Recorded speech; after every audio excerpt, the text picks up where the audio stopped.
Well, welcome to the 7 o'clock talk. And tonight we have a very special guest uh, who has helped develop, promote, but help the iterations of the Halo device, which, if people followed me way back in the day, I used to use this to help me when I played guitar, remember things and do stuff like that. And they now have come out with a non pharmaceutical treatment for depression. And so we have with us Kultar, and I'll let him introduce himself. Sure. Well, first of all, thank you both for having me on. Um, I'm Coulter. I'm a family physician. I have a small practice, actually with my dad, so it is very much a family practice. I've been doing that for about 15 years, but really trying to focus on, as well as doing in the public health in the NHS system, but looking at the wider picture. So moving away a little bit from simply the traditional diagnosing and then immediately moving on to treatments and particularly pharmaceutical treatments.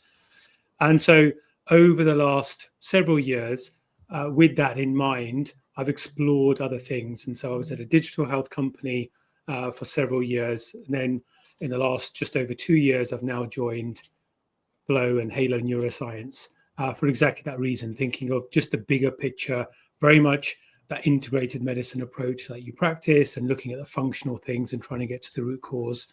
And I believe Halo, Flow, and this technology broadly answers exactly that.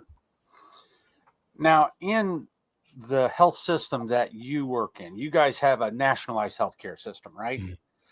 And so your patients are with you their entire lives, pretty much, right? Correct. Yes, and I think that's what I love about sort of family medicine. Just seeing that. So my longest, or the patients that I've had under my care, um, I've had some who were sort of just going through their school years and now got married, have parents, and are now I'm the physician for their new children, doing the new baby checks and things as well. So it very much is about that continuity of care. And so, like functional medicine, because you guys take a big interest in health, and people on this channel have heard me be very critical of the American healthcare system. We're pretty good at intake and diagnosis, but once it comes to the science of implementing pharmaceuticals, we drop from top one or two down into the lower echelon. And so functional medicine is kind of new here. And so it's the bright, shiny object, but you guys have had this for a long time. And as we know, the brain is electrochemical. How has going from just treating the microbiome and now going into this electrochemical paradigm, how has that helped you shift with treatment of depression and things of that nature? Well, very much so. There is still, unfortunately, I think, although there's been some practice or a lot of practice in the UK trying to have this more functional approach, again, we are limited by the system and how much time we can devote to that. And there is a variation in practice. So I'd like to believe I'm on more of that, where we look at functional and lifestyle. So exactly what you talk about, looking at microbiome, considering sunlight, all those things, adequate sleep, and trying to bring that into the bigger picture. Because again, if we can prevent and certainly then manage things through those measures, we can help disease and then stop the pharmaceutical. Now, when we talk about mood disorders, depression, anxiety, and a lot of those, you're right. It has been predominantly a chemical theory or chemical imbalance. And I know that the evidence for quite some time now has disproved that. Not to say it doesn't impact it at all, but it's not the answer. Somebody isn't, for depression as an example, isn't deficient in serotonin. There isn't something that's wrong. It's a component. There are so many aspects. There's much of brain health we just don't know. It's one of our least known organs, and we're developing and discovering so much more. But the simple way of saying this, it's not as easy as saying here's one cause for something. And when we think about the root cause, it is going to be multidimensional. It's going to be very personal. Everybody will have unique factors, but also the level of those factors contributing, again, will be different. So since you're in the research side of things, and I love the microbiome, she loves hormones and has actually worked with a lot of patients using nutrition and the microbiome and getting them off of their antidepressants and stuff. We don't take them off of the antidepressants. They work with their medical doctors as well, and as they progress.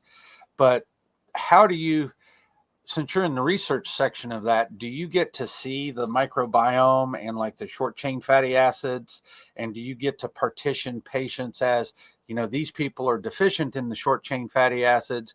We pair lifestyle, fiber, good food, good carbs with Halo. And do you guys have results on how that helps people with depressive symptoms?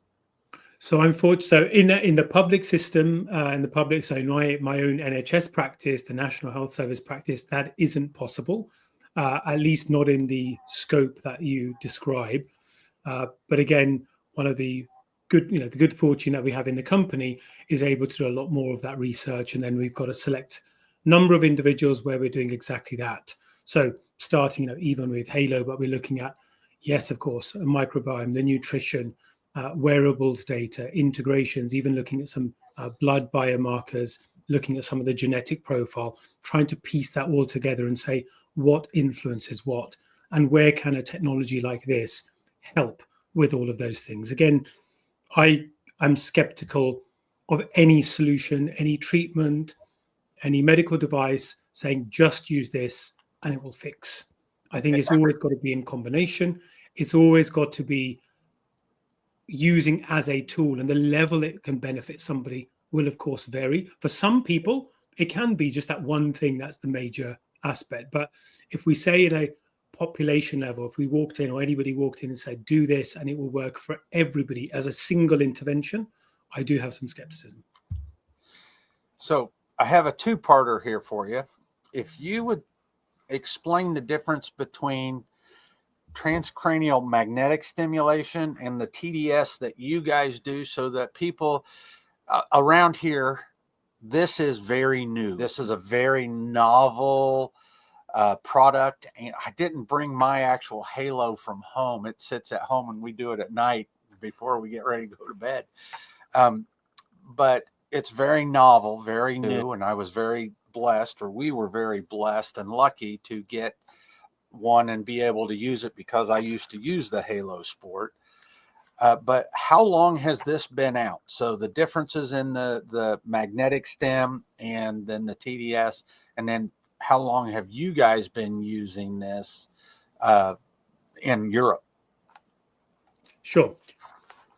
So I'll take it back a little bit just to explain some of the science and hopefully make it a little bit more accessible. But yeah, so the technology Halo uses, the Halo Sport technology, one of the parent company, the affiliated company in Europe, even for Halo Neuroscience, is Flow Neuroscience. But the underlying technology is what you said, TDCS, transcranial direct current stimulation. So very transcranial, basically it's non-invasive. It's through the head, it's basically something you wear on the top. Direct current basically means this is using electricity. And the electricity we're using is very, very gentle. It's a really weak current. 2 milliamps, which is what it reaches as its maximum, is the same as the current you would use in a remote control to control the battery. So very, very safe. And then the stimulation piece, because we are targeting the neurons, the brain cells, and there's billions of them in the brain, and we target one region. Now, the technology, more broadly, depending on where you target, which part of the brain you target, you can have different effects. But essentially what you're doing is you're targeting the actual brain cells. So we're not changing the levels of chemicals directly, but the actual cells themselves. We then, if we give a little bit of current, it gives them that little bit of nudge, basically to get kickstart. We know, as an example, in depression, that there's regions of the brain or a region of the brain which is a little bit less active. All that means is then the brain cells in that area aren't just firing as regularly as they used to when there wasn't depression or low mood there. And so by applying this current, we just give them that little nudge. And that brings me on to then the TMS. So the key difference between TDCS and TMS is the strength and what happens to the neurons. So all of these, TMS, TDCS, ECT, they're all forms of neuromodulation. We're modulating, we're influencing the neurons working. With TMS and ECT, they are directly causing those brain cells to fire. So there's enough energy supplied that depending on the frequency, the intensity that's given, those brain cells will continue to fire. It's a direct, immediate effect on those cells. With TDCS, it's more gentle, so it doesn't actually even cause them to fire. By applying the headset, by wearing it, you're not immediately starting to get more activity. But over time, you're encouraging those neurons. So as a usual, regular time period, they are just having that many more firings per second. So is that kind of like the mirror neurons and stuff, the things that wire together, fire together, and you're just trying to augment all of that? Exactly. So there are trillions of connections, and all of those pathways, of course, they change. Now, many years ago, we used to believe that and this is what we term plasticity, the ability to change and rewire and reconnect. So neuroplasticity. We used to think that that was up until the age of around 25. And then after that, everything's set. And then it's more of a decline. And then we keep things going. But actually, again, more recent research has shown we have plasticity all the way throughout. We can influence the brain and those connections, even without modulation. Just by learning something, doing something new, we can increase. And even after injury, so sometimes when people suffer, for example, things like stroke and have immediate brain injury, there is still that amazing ability to regenerate and rewire. It's using that and saying, with that innate mechanism and ability that the brain has, if we supplement that now, what effects can we have? What nutrition do you find typically helps with all of this? Or what nutrients do you target with the brain with this type of stuff, especially with like Halo? So ultimately, when we're targeting with Halo, and this refers back to what I said about using a combining things and looking at lifestyle more broadly and holistically. So we're influencing by using anybody who uses it, they will see more activity in that region. Now that, as a result, when a firing happens, when a brain cell fires, it does send those chemicals to the next brain cell. That's how that system works, how that wiring happens. So we are getting neurotransmitters released, dopamine, the norepinephrine, we're having serotonin, all of those things are released. But if we take as an example, now specifically talking about nutrients, serotonin comes from tryptophan. Tryptophan is, again, something that we eat. It's an amino acid and things, so it's related to diet. Now, we're seeing increasingly, in fact, just earlier on today, several news articles showing the impact of ultra-processed food and what impact that makes on every organ in the body. So we know that our diets and just generally the nutrients we take has a profound influence on everything, brain included, the gut-brain axis, all of these things. So we need to maintain a healthy diet. Now, I don't therefore say, on that same premise, I don't say just take this one thing, but more broadly, I would say you want to cut down your ultra-processed food as much as possible, have fresh, have a variety of whole foods, which are, if you can, and try as possible to cook yourselves from those raw ingredients, and that will make a massive benefit.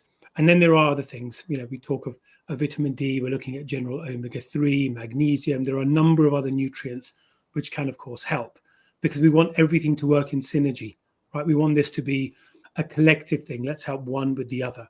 Combine that with other lifestyle measures. Add in something like Halo. I think we're well on the way to improving overall health. So it's a stacking. It's that biohacking. I'm going to do this, and then I'm going to add this because these are synergistic. Just as an aside, what level of omega-3s do you guys do? The omega-3 index, and what level do you guys see really seems to be neuroprotective and help Halo do its job better? Do you have anything like that?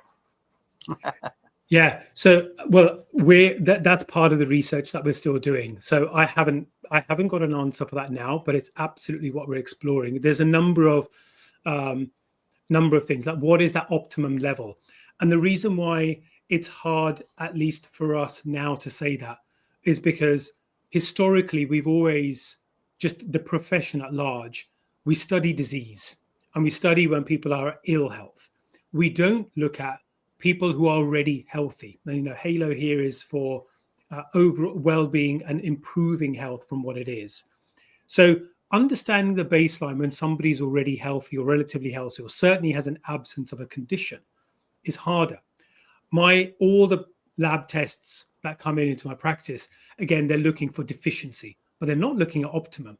So for us to say anything from iron levels for anemia and things, again, is the key word there, is anemia. We can optimize for something when it's truly deficient because a disorder has happened, but we're not quite there yet. And certainly when we're adding something like Halo to say, here's where you need to be, and then this is what the optimum dosing is. I'd love to be able to say so. I'm working, and our team is working to get there. Not there yet, though. Well, it's kind of a flaw in the system because we're reactive.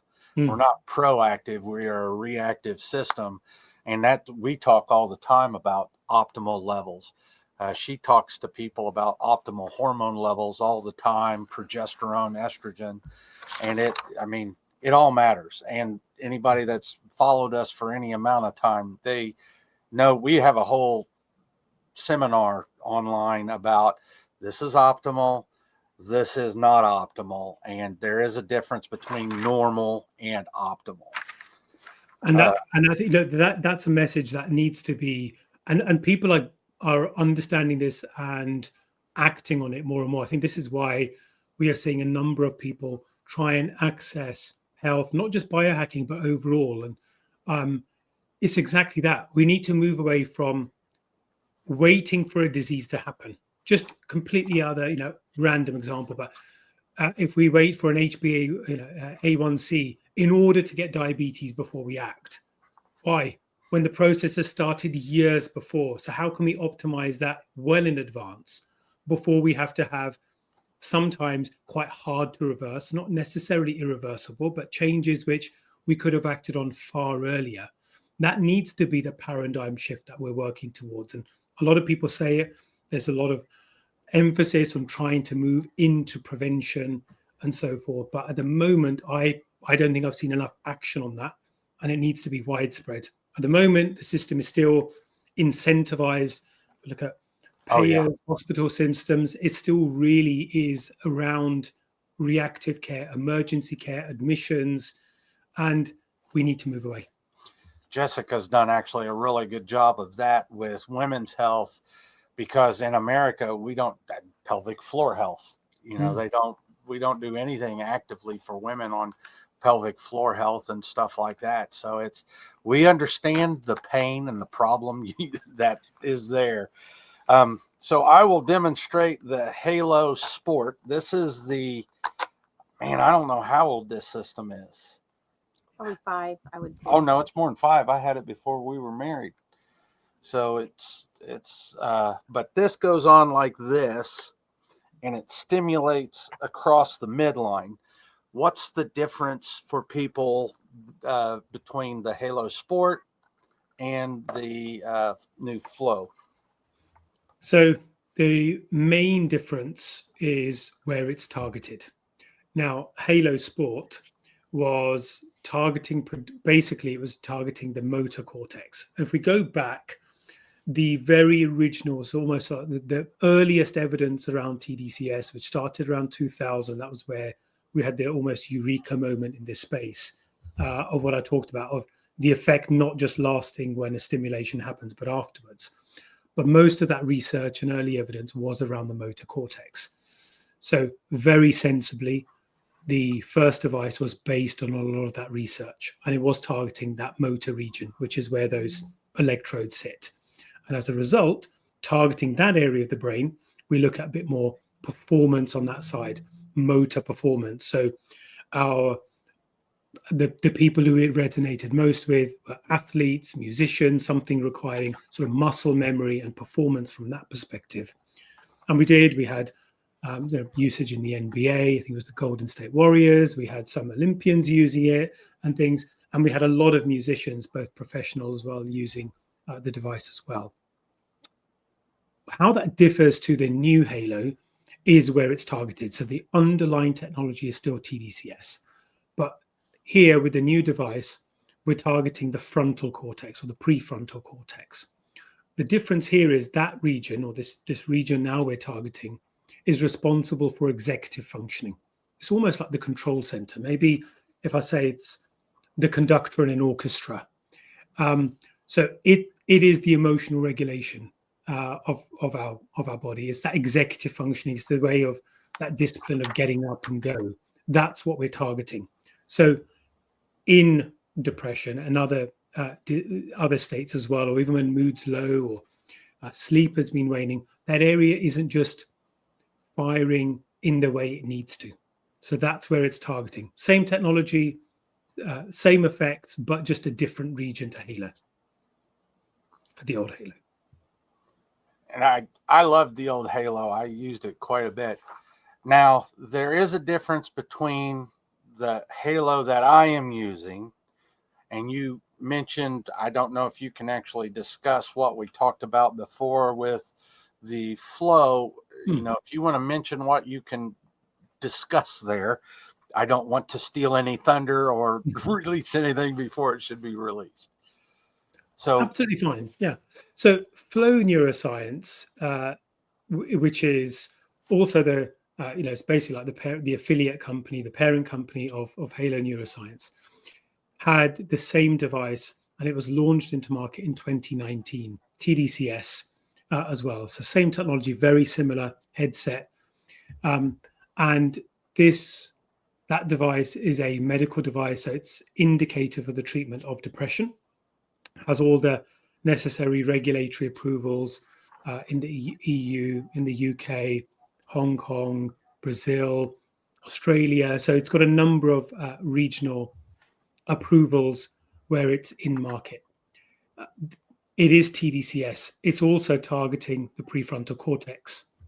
The key difference between Halo and Flow, from a user experience perspective, is really the app, and then the stimulation protocol or the treatment protocol.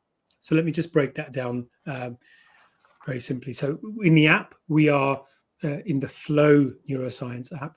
This is targeting and very much around depression and low mood. This rather futuristic-looking device has transformed Annie Lovett's life. Annie suffers from depression, and at its worst, she was bedbound. She tried medication but didn't feel it was working and struggled to sleep as a side effect. Trying this headset changed everything. So I was really unwell, really unhappy. And yeah, this is just something, it felt like a last resort. And it was like, if this doesn't work, I don't know what will. And I was really lucky that it did.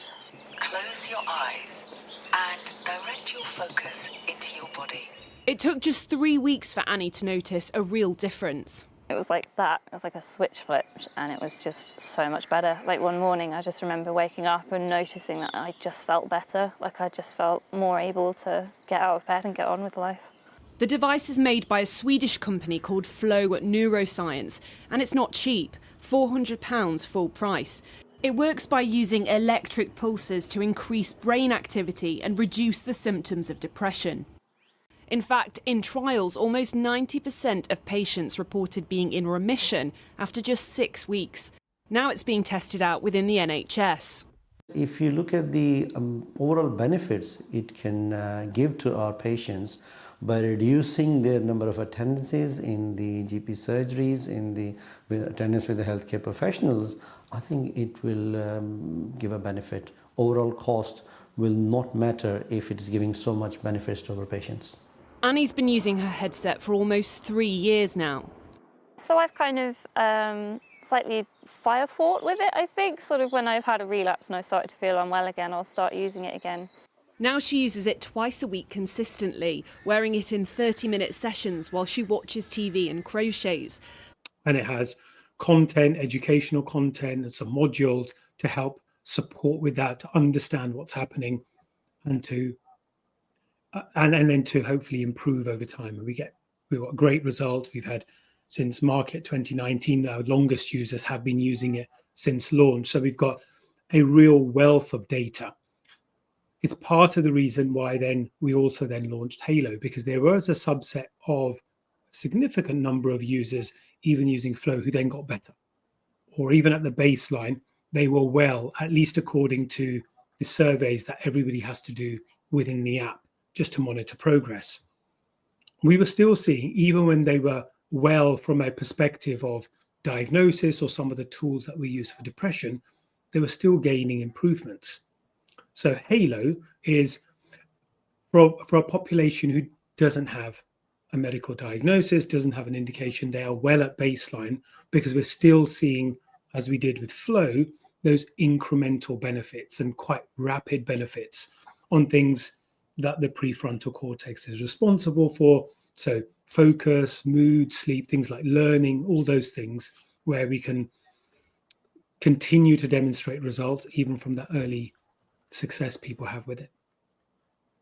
I just was actually wondering, because we use it for optimization. You know, we're not doing it for treatment of symptoms and stuff. And I actually noticed I started out at a 50 and I'm now into the 60 range. And so it's helped me get into deeper sleep. I track with Aura Ring, and so I've noticed my deep sleep has been better. That is one of the things, and I still use it to consolidate memories and consolidate guitar playing. You know, I will typically play guitar with that on, and then right after I get done, I either want to go to bed or take a nap. And I've done that forever on trying to figure out hard sections or riffs or whatever on guitar. You say you have a large group of evidence. What have you seen, like when you track this? What's your retention? If you know that offhand, because retention, typically when people keep doing something, they do it because it works. And so what kind of retention do you have with users? And then what are you noticing on symptoms, sleep, mood, and stuff like that, even with the Flow or Halo?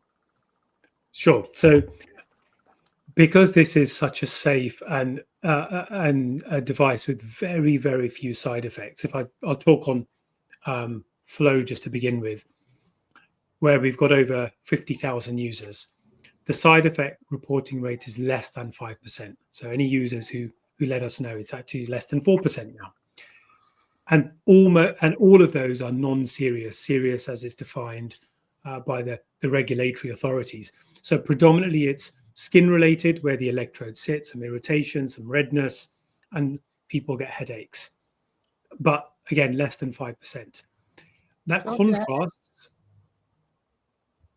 Yeah, neither of us ever experienced that. Go ahead. Sorry to interrupt. Yeah, and that contrasts with the side effects people may get with antidepressants. I know, again, in my own experience with patients, they can be really very severe, and a lot of people suffer with them. And then it's also very hard to come off. So with that in mind, and it can be added to treatments as well, because it complements very well, we have very good data. Now, everybody is personalized. So, as I mentioned, since going to market, some of our users have been using it continuously since then. So we've got over 5 years of usage for some patients who just use it regularly. Now, they don't necessarily stick 100% to the treatment protocol. So they might say, I'll do a 1 a week stimulation, because they know they start to, of course, they're experts in their own health.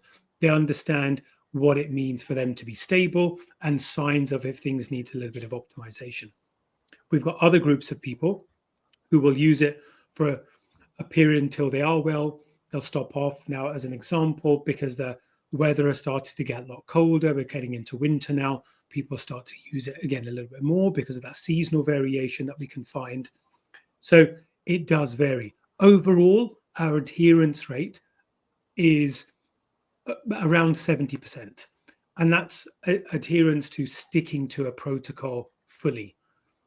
I think that is, first of all, the fact that we can actually report that, because we see group level data of if people are stimulating or not. That's data that many other, like almost all pharma, in fact, no medicines, I would love to have that data from our patients. Are they taking it? Are they taking it 70, 80, 90% of the time? So that can be tracked. And we also track everybody's outcome, because on a weekly or bi-weekly basis with Halo, we're able to then get those scores from people on how they're reporting. So you mentioned you're now into the approaching 60 from the 50 before. That's interesting. I think, what do they say statistically with medications? What's the adherence rate? Not like 30-40%. It's about 30%. My understanding is around 30%. And the other thing with medicines, I mean, for some of them, of course, you can get results quite quickly. But when we're looking at things like mood performance, it takes quite a bit longer. I think the other thing that helps with adherence and longer term use is how quickly people start to see effects. So again, if we take just the Halo now, the early users of Halo who are a fantastically engaged group, we get a lot of amazing feedback from them, yourselves included, being in that cohort of initial adopters. But we've already started to analyze that data and see that affects a good number of people will start to get effects very, very quickly, even after a week or so. And then when we look at 4-week data, so 1 month in, the majority, we're approaching between 60 and 70% of all people, of everybody using it, will notice improvements in sleep, mood, and focus. And again, that's even now that surprises me when you look at the testimonials or look at the individual scores of the fact that it's just going up. Already from a baseline where people are relatively in okay health, as more data comes through, we're going to see what that effect is over a longer period of time. But what this is very much leading us towards is to say, you should notice effects very, very quickly, certainly within the first month or so. Then after that, it should be part of again, you'll know best for yourself, but this should be a maintenance treatment.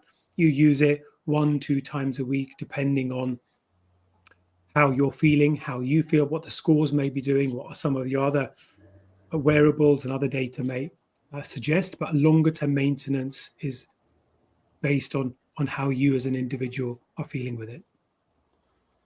Well, I only have one question, and I've hogged everything. Usually you have great insight. Is there anything you wanted to say? Or No, I think he's doing great. I just had arm candy along for the ride. So the last question then, what I will ask is just so people don't think that they're sitting there lotus position, what can you do when you have Halo on? What should you not do when you have Halo on? What are those recommendations? So we don't recommend doing anything too vigorous which would cause the headset to move around, because as soon as it breaks or those electrodes break contact with the skin, you have a discharge of that current. Basically, it stops because it has to have that close contact. So we wouldn't say going for a run or something like that again, which will cause movement. You mentioned even yourself, like when you do it playing the guitar. So something like that, when you're doing either an activity such as that, or if you're, some people use it for like, a deep work, or just prior, or when they're starting like a deep work, real concentration period. That can be helpful. We have got content already in the Halo app. We're going to, and we are continuing to release more and more. That will also include some exercises, which you can also do. And so some, again, research, and we're going to continue to build on this. But for instance, if we look at learning as an example, if we do some training or learning training exercises, brain exercises at the time of stimulating, it can enhance that learning effect. So if you're revising or something as well, and then you're doing that, or you prime using Halo before, we're starting to see some early indications that will have a positive and an additional effect on that. And so we want to optimize that, and then we'll have specific modules in the app that you can also do while you're stimulating, but also other times as well. Now, are you talking in the Halo app or in the Flow app? In the Halo app. So we will release. Yeah, this is work. I was My just team and looking. I I are was very like, I don't excited see to it. do. Yeah, it's coming. We're building this stuff. Look, we are really driven by evidence, science, and the feedback from users. And we've, again, we're building on all of this. We are very much a community, and the community is only as good as the users and the individuals who are part of it and using that. So we're always learning. Anybody who says, we've reached a point where we know everything, again, personally, I don't trust them. We have to build in mind that we are, as part of an ecosystem, the experts for all the individuals, all the users. We're going to learn from them. We're going to, all the good feedback, all the improvement feedback. That's how we get better. And we'll combine that with the wider evidence and the scientific research that's happening in the space to try and really make sure we're at the cutting edge. Well, perfect. I don't know that I have any more questions. I want to be conscientious of your time, so I know you're busy. So anything else? I mean, is there anything that I didn't hit that you thought should have been discussed? No, look, I think you covered everything. And look, very much aligned with how you both practice and what your clinic is. This is, don't wait for the body, the brain, for anything until it's broken. We need to move in that space where we're optimizing, we're improving from that already baseline. We don't brush our teeth to prevent. We brush our teeth to prevent cavities. These habits that we do in order to stop something happening. We don't wait until everything else, and we need to just, as you practice, as your clinic, exactly as that. Let's move towards that shift, and everybody should be on that journey. It'll be nice, especially in America, because our health is so poor here. It's not even funny. But I think we're starting to slowly move that needle. And I think devices like the Halo, I think the Aura Ring have really helped. Having access to constant glucose monitors, showing people what ultra processed food, if you're eating stuff that has UPC codes on it, it's junk. I mean, there's just no two ways about it. Any last words from you? Because you've been so talkative. I feel like I just walked all over you. I apologize. I'm sorry. It was wonderful to talk and listen to him. Great therapy. All right. Well, with that being said, Coulter, Well, I actually might have one question. Oh, yeah, sure. So here in the United States, I feel like about 80% of the time we get depression and anxiety misdiagnosed because of nutritional deficiency. And we see that in our own practice because we test for it specifically. But medical model doesn't test for those deficiencies. They just do the little scoring card here. And then you reach a certain score and there you go. You've won your prize of an SSRI or something different. So have you researched that? Do you find the same things? Do you find that there are nutritional deficits? And do you automatically go to pharmaceuticals, or do you do X, Y, and Z instead? So in my own practice, I absolutely do not go straight to medicines. In fact, for me, it's towards the last resort. That's not to say they don't work wholesale. I'm not saying that at all. I think For some people, they've been incredible and they've been life-saving, but it's not my first choice. And so I don't want to, and I don't think it's good practice to say, right, just do this questionnaire and I've got a diagnosis. It takes away understanding that individual, what's led them to that. I can diagnose back pain, and sometimes that's a code. That's still a symptom. Depression is still, yes, it's a term. Yes, there is criteria to meet, but it's still caused by something, and we need to do that next layer, like you do, of understanding what that is. And nutrition has so many contributions to all disease states. Depression, of course, being one of those as well. So there needs to be that next layer of understanding what it is. That will be nutrition, that will be that sleep, that will be social circumstances, that will be the environment. There's so many. And piecing that together with the help of the expert being the individual who's diagnosed or labeled, that's the only way we're then going to really treat this longer term. Otherwise, we're putting a Band-Aid on something which is still gaping underneath. What is the point of that? And see, that's why I ask all these other questions, and then she comes in with the power punch. Well, Coulter, we appreciate your time. Thank you so much. I know you're across the ocean. What time is it there now? I'll be coming up to 10 to 6. So we'll let you get to bed and wrap things up. Nice meeting you. We appreciate it. And hopefully your holidays coming up are wonderful. And we will talk to everybody next week. Lovely. Thanks so much. Thank you for taking this time to look into the health of you and your loved ones. This broadcast does not constitute a doctor-patient relationship. It is intended for educational and entertainment purposes only and is not a replacement or substitute for care. If you are having issues, please seek a qualified professional trained in functional medicine. We would be happy to be of assistance with both in-person and virtual consultations. Thank you.